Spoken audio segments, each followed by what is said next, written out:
The gentleman is recognized. Well, thank you, Mr. Speaker. I urge defeat of the previous question, so we can immediately consider S. 1867, the COVID-19 Origin Act of 2021.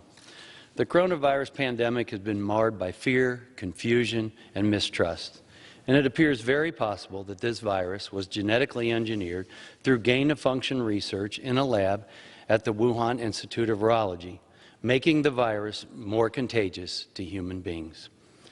It's absolutely true that there's been political engineering, including even speaking on the facts of its origin and its initial spread. I'm sure each and every one of us has talked to constituents who have said they just don't know what to believe is true when it comes to COVID. Well, we're in a position today to help, to provide some transparency and accountability. Best disinfectant is sunlight, and that's what we can provide today. Now, I could stand up here for hours walking through the specific details of the report that I helped conduct with some of my colleagues on the Intelligence Committee, or by rehashing the findings from the hearings that our Republican colleagues on the Select Committee conducted. But I only have a few minutes, so here are a few key facts and pieces of information that our bill establishes. Right now, what we do know is that according to the Department of State, we have, quote, reason to believe that several researchers in the Wuhan Institute of Virology became sick in the autumn of 2019 with symptoms consistent with both COVID-19 and common seasonal illnesses. We also know Wuhan researchers, including Dr. Shi Zhengli, also known colloquially as the Bat Lady, conducted experiments involving a particular bat virus, which showed an incredibly similar genetic makeup to SARS-CoV-2, the virus that causes COVID-19. We also know from publications that Dr. Shi was conducting dangerous gain-of-function research.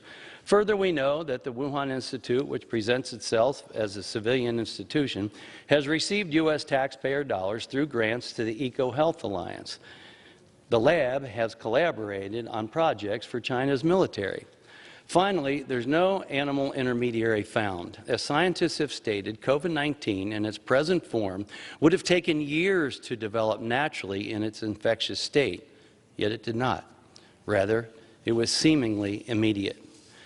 Now, I was on Cincinnati Board of Health, and we investigated health issues, and we provided our findings to the public.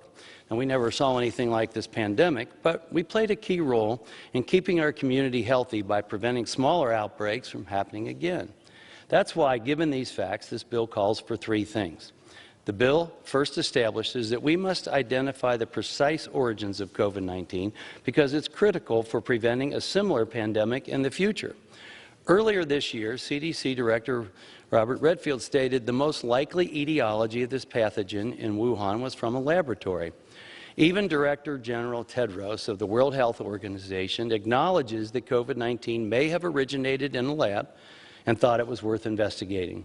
Second, given this scientific opinions and a whole slew of evidence, including what I noted earlier, the bill establishes that we have reason to believe the COVID-19 pandemic may have originated in the Wuhan Institute of Virology in their lab.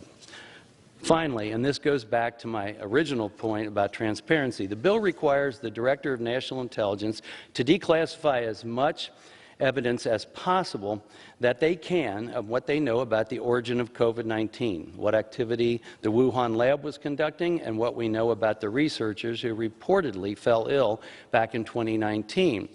The bill is about accountability for Americans who want to know, who deserve to know what caused this horrible scourge that took the lives of so many of our families and loved ones, that destroyed our businesses and livelihood, that robbed them of years of their lives. Actually, the whole world wants to know.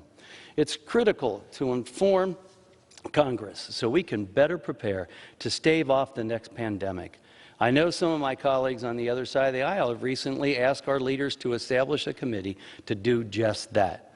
I think it's a laudable goal, and this bill would help those efforts.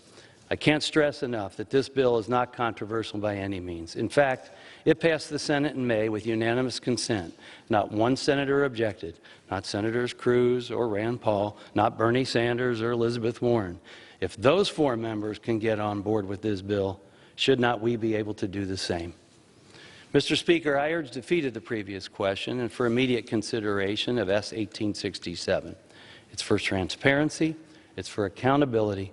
It's for truth. It's for doing the right thing on behalf of humankind. Mr. Speaker, I yield.